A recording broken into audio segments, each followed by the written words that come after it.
Assalamualaikum warahmatullahi wabarakatuh. Halo semuanya, bersama saya Anissa Fahira dari kelas 1A NIM PO713902500025. Pada video kali ini kita akan belajar cara mengolah data penelitian menggunakan SPSS. Kita akan mengubah data mentah kuesioner menjadi informasi yang bermakna melalui analisis statistik deskriptif. Penelitian kita kali ini berjudul Gambaran serta hubungan pengetahuan tentang batuk dan pelaksanaan swamedikasi pada masyarakat di Kecamatan Tulip. Kita akan fokus pada dua hal, yaitu tingkat pengetahuan masyarakat dan bagaimana praktik swamedikasi mereka. Di sini jumlah responden kita yaitu ada 30 responden. Nah, sebelum masuk ke tutorialnya, perlu diketahui secara umum statistik deskriptif adalah metode untuk merangkum dan menyajikan data agar lebih mudah dipahami. Ibaratnya kita ingin membuat potret dari 30 responden kita agar data yang tadinya tumpukan kertas kuesioner menjadi tabel yang rapi dan informatif. Kita masuk ke langkah-langkah di SPSS-nya. Namun sebelum itu, kita buka terlebih dahulu Excel. Di sini kita lakukan yang namanya tabulasi data. Nah, apa sih tabulasi data itu? Tabulasi data adalah proses penyusunan data mentah ke dalam bentuk baris atau kolom, itu tabel, untuk mempermudah analisis, pemahaman, dan evaluasi penelitian kita. Nah, di sini R di sini itu kode responden kita. R1 merupakan responden 1. Di sini pendidikannya yaitu SMA atau SMP atau SMA, lalu jenis kelaminnya perempuan dan pekerjaannya wira swasta. Begitupun dengan responden lain. Dan untuk tabel kedua, di sini ada tabel dari jawaban kuesioner pengetahuan tentang batuk. Nah, di sini ada 5 pertanyaan. Pertanyaannya yaitu di sini sudah ada saya buat.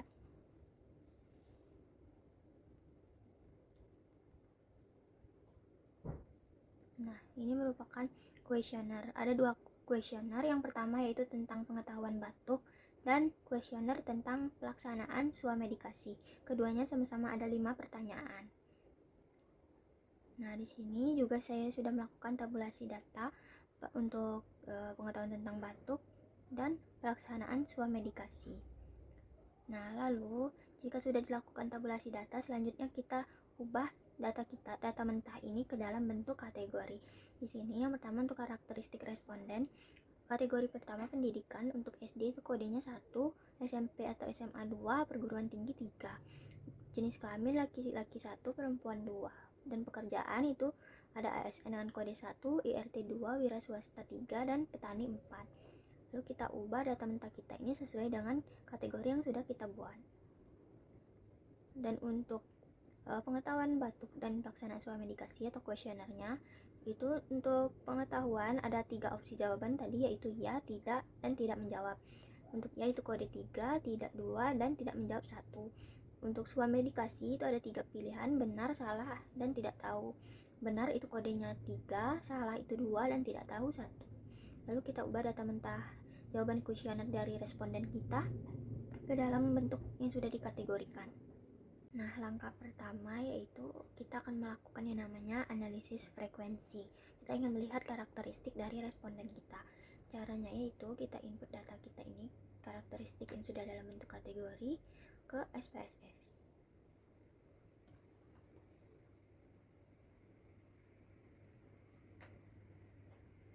Nah, lalu kita klik variable view. Sini var 001 yaitu pendidikan, saya singkat jadi PD saja. Jenis kelamin, lalu ada pekerjaan.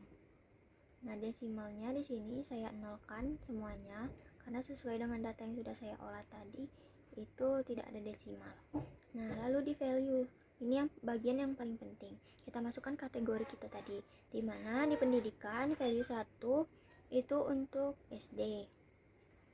Lalu 2 itu SMP atau SMA.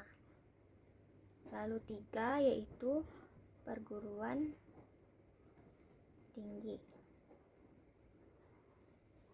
Kita oke. Lalu value kedua, 1 itu laki-laki,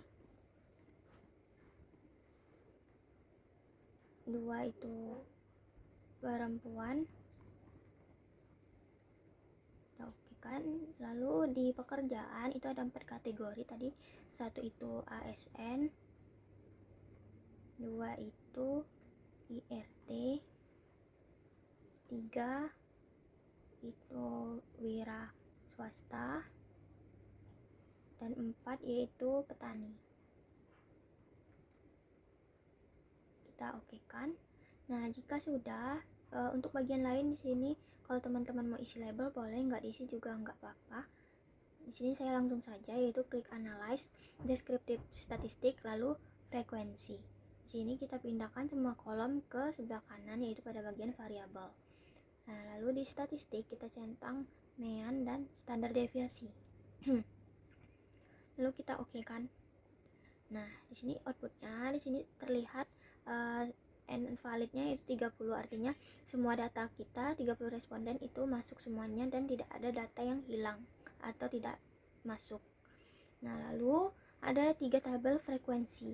Yang pertama ada pendidikan. Di sini ternyata responden kita banyak yang lulusan pendidikan terakhirnya yaitu SD, yaitu ada 13 frekuensi dengan presentasi 43,3%. Lalu di jenis kelamin ini antara laki-laki dan perempuan ternyata imbang, sama-sama 15. Nah, untuk pekerjaan ternyata responden kita banyak yang bekerja sebagai ASN, di mana frekuensinya yaitu 10 dan presentasenya sebesar 33,3%.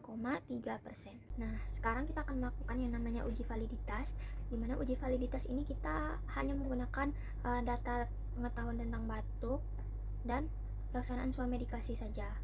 Untuk karakteristik responden tadi cukup analisis frekuensinya saja. Nah, kenapa kita melakukan uji validitas ini? Yaitu untuk memastikan bahwa kuesioner kita ini benar-benar mengukur, benar-benar akurat mengukur apa yang ingin kita ukur. Bagaimana caranya? Yaitu di sini terlebih dahulu di data Excel-nya kita buat yang namanya total. Total itu artinya total skor kategorinya. Bagaimana caranya? Itu sum, lalu kita blok P1 sampai P5, kita enter. Nah, ini merupakan total dari kategori jawaban setiap responden. Nah, kalau sudah sebelumnya untuk swamedikasi langsung saja saya lakukan juga, sama caranya seperti tadi, zoom lalu kita blok P1 sampai P5 dan enter.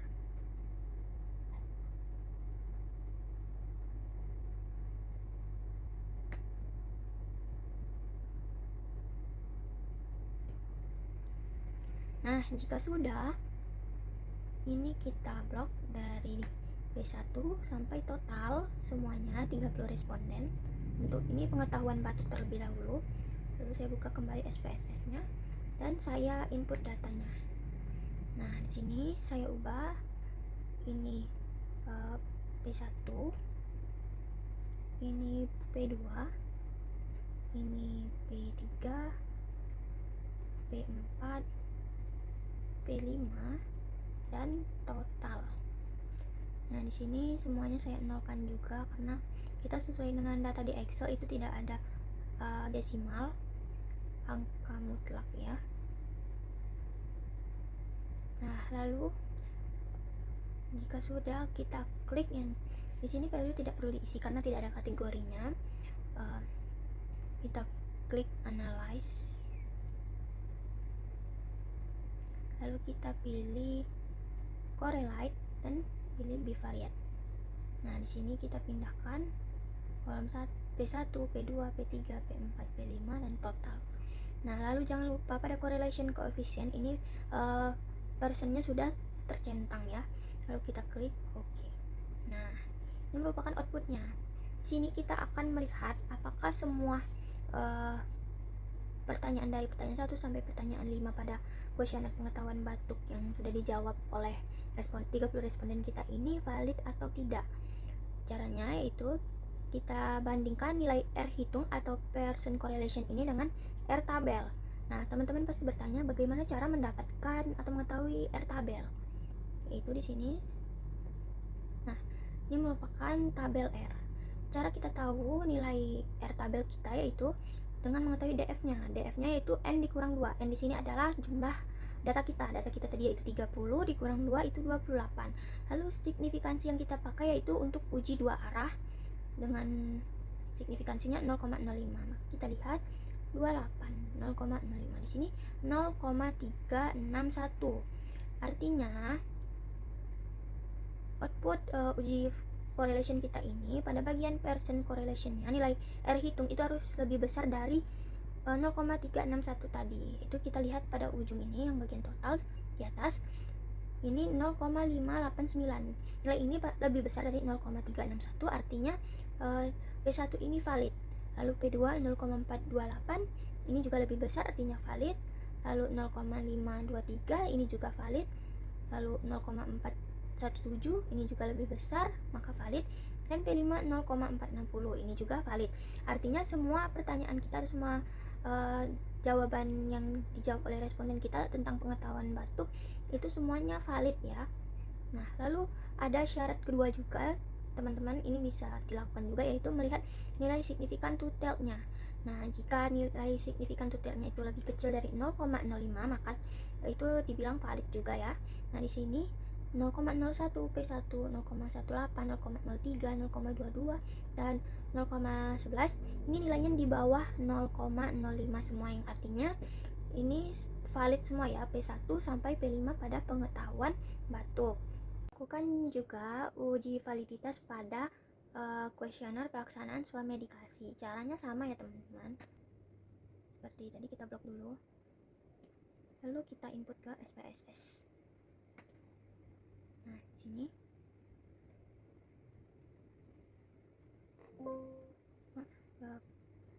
P1 itu P1 pelaksanaan. Bebas ya di sini mau namainnya apa. P2 pelaksanaan. Lalu P3, P4, P5. Ini saya tambahkan pelaksanaan agar membedakan saja ya. Total. Nah, di sini desimalnya saya nolkan semua.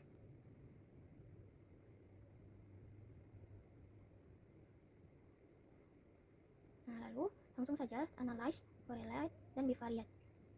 Ini tadi kita pindahkan ya. Ini kita ganti dengan ini P1 yang swamedikasi. Lalu kita klik OK. Nah, ini outputnya. Di sini nilai R tabelnya itu sama dengan sebelumnya ya, karena di sini data kita sama, itu ada 30 responden. Maka nilai percent correlationnya itu harus lebih besar dari 0,361.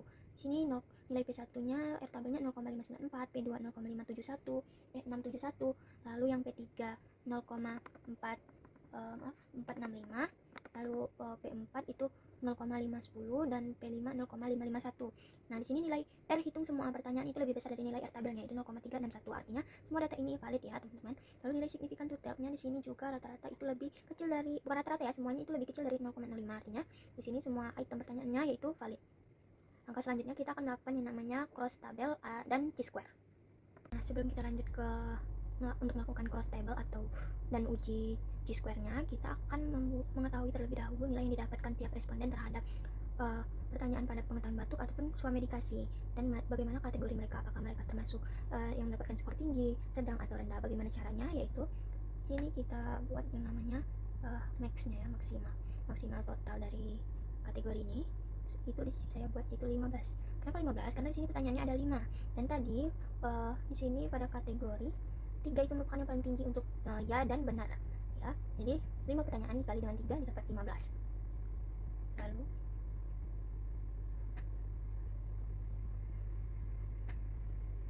nah, di sini kolom selanjutnya yaitu kolom nilai. Caranya sama dengan kita klik total lalu per nilai maksimum dikali dengan 100. Enter. Nah, ini merupakan nilai dari responden 1 pada kuesioner pengetahuan tentang batuk. Nah, untuk mengetahui nilai responden lain kita tinggal tarik ke bawah. Nah, ini saya ubah saja biar lebih rapi. Nah, ini merupakan nilai yang diperoleh tiap responden pada kuesioner tentang batuk ini. Lalu bagaimana kita mengetahui kategorinya? Caranya itu kita buat terlebih dahulu kategorinya dengan cara buka data, lalu klik data analisis, lalu pilih deskriptif statistik, lalu kita log. Nah, ini kita blok nilai tadi. Oke, sudah, jangan lupa untuk mencentang summary statistik ya. Lalu kita oke kan. Nah, ini kita ambil cukup sampai standar deviasi. Kita salin ke sini kembali. Nah, lalu di sini saya akan membuat 3 kategori sesuai yang saya bilang, yaitu ada tinggi, skor tinggi, sedang, lalu rendah. Nah, caranya yaitu sebentar. Sini tinggi itu 3, sedang itu 2, dan rendah itu 1. Skornya yaitu caranya untuk tinggi itu mean ditambah dengan standar deviasi. Sebentar teman-teman. Nah, sebentar kita ulang ya. Kita klik mean, lalu klik tambah, lalu kita klik standar deviasi. Nah, enter. Sini udah didapatkan nilai untuk tinggi. Lalu untuk rendah itu teman-teman tinggal kurangin mean dengan standar deviasinya ya teman-teman. Sebentar. Nah, standar deviasi. Langsung saja ya. Itu mean dikurang dengan standar deviasi. Nah, untuk mengetahui nilai sedang itu artinya rentang 56,7 sampai 82,3. Nah, jadi di sini udah ada kategorinya, tinggal kita masukkan ke sini saja ya teman-teman. Sebentar, ini saya salah meletakkan ya.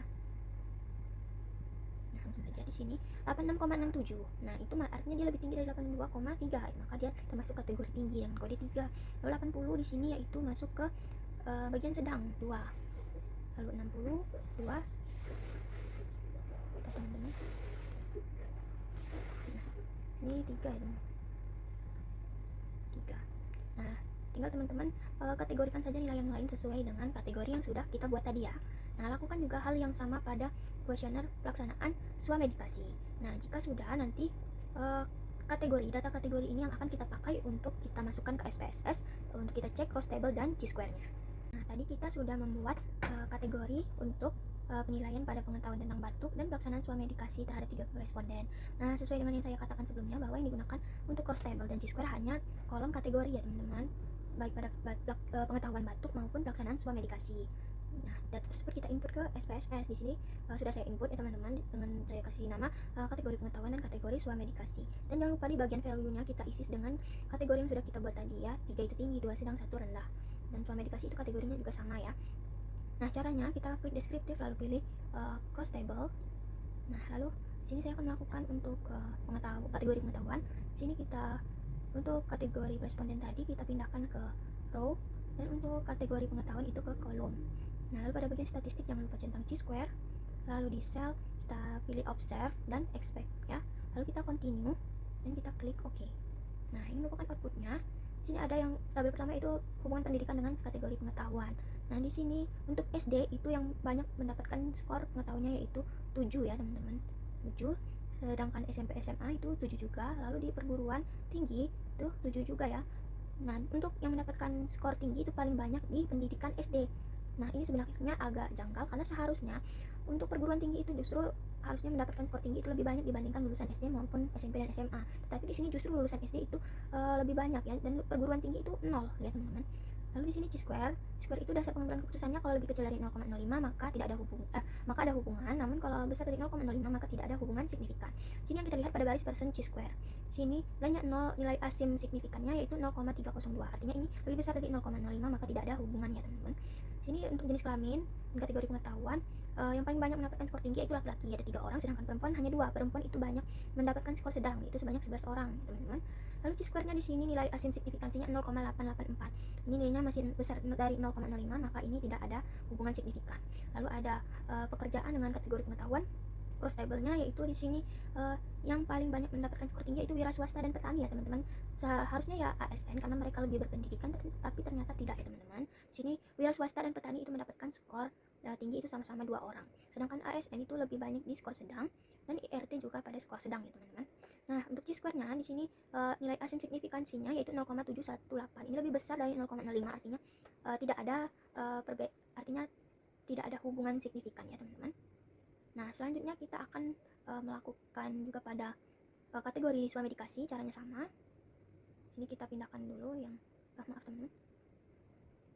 Yang kategori swamedikasi. Ininya sudah ya, sama. Kita langsung klik OK aja. Nah, di sini untuk pendidikan cross tabelnya dengan kategori swamedikasi, ternyata itu yang banyak mendapatkan skor tinggi yaitu pada pendidikan SMP dan SMA ya teman-teman. Untuk SD itu ada 8 orang pada skor sedang paling banyak. Lalu untuk perguruan tinggi juga paling banyak di kategori sedang yaitu 5. Untuk C-score-nya ini lebih besar dari 0,05, artinya tidak ada hubungan signifikan. Nah, lalu pada jenis kelamin dan kategori swamedikasi itu yang paling banyak mendapatkan skor tinggi ternyata laki-laki ya teman-teman, ada 5 orang, sedangkan perempuan itu ada 11 orang paling banyak pada skor sedang. Lalu C-score-nya di sini 0,188. Ini masih lebih besar dari 0,05, artinya tidak ada hubungan signifikan antara jenis kelamin sama kategori swamedikasi. Lalu di sini ada poin terakhir yaitu pekerjaan dengan kategori swamedikasi. Yang paling banyak mendapatkan kategori tinggi yaitu wira swasta ya, ada 3 orang. Untuk ASN itu yang paling banyak itu di kategori sedang ada 7 orang, IRT juga pada kategori sedang ada 4 orang, petani juga pada kategori sedang ada 3 orang. Dan untuk C-score-nya di sini sebesar 0,698. Ini lebih besar dari 0,05. Maka artinya tidak ada hubungan signifikan antara pekerjaan dengan swamedikasi. Di sini rata-rata tadi baik pada pengetahuan, kategori pengetahuan maupun kategori swamedikasi itu nilai C-score-nya rata-rata lebih besar dari 0,05. Artinya tidak ada hubungan antara kategori responden dengan kategori baik kategori pengetahuan maupun kategori swamedikasi. Itulah rangkaian tutorial kita hari ini. Saya ingin menyampaikan bahwa saya sendiri bukanlah seorang ahli statistik, melainkan juga mahasiswa yang masih dalam tahap belajar. Tutorial ini saya buat berdasarkan pemahaman yang saya dapatkan selama perkuliahan. Semoga penjelasan ini bermanfaat untuk teman-teman yang sedang mengerjakan riset atau tugas serupa. Terima kasih sudah menonton. Saya akhiri. Assalamualaikum warahmatullahi wabarakatuh.